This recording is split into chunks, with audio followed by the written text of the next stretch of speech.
Imagine if your brain was made of tiny Lego blocks that could only say yes or no.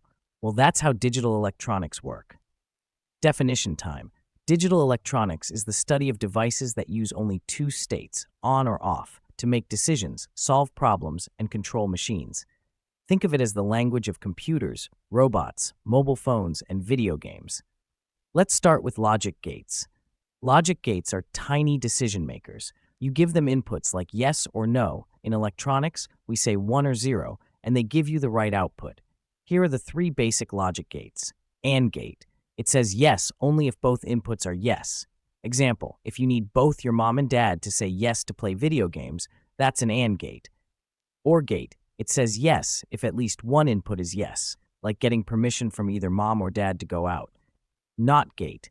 It does the opposite. It says no if you say yes and says yes if you say no.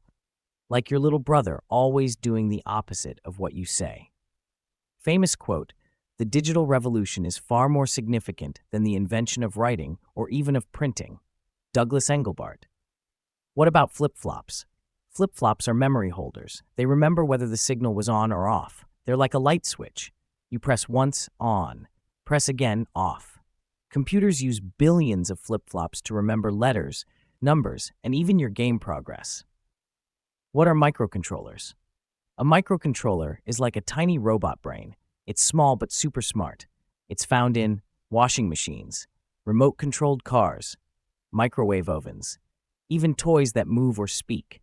Microcontrollers use logic gates and flip-flops to make decisions.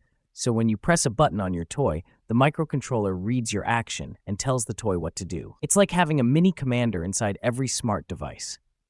Why is this so important?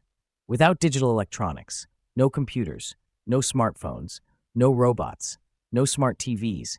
It's the invisible magic behind almost everything in our lives today. Even electric toothbrushes and calculators use digital electronics. Yep, it's that powerful. So if you're curious about how robots think or how computers make decisions, you're in the right place. Like this video, subscribe to the channel, and tap the bell icon to learn more cool stuff about the digital world in our next videos.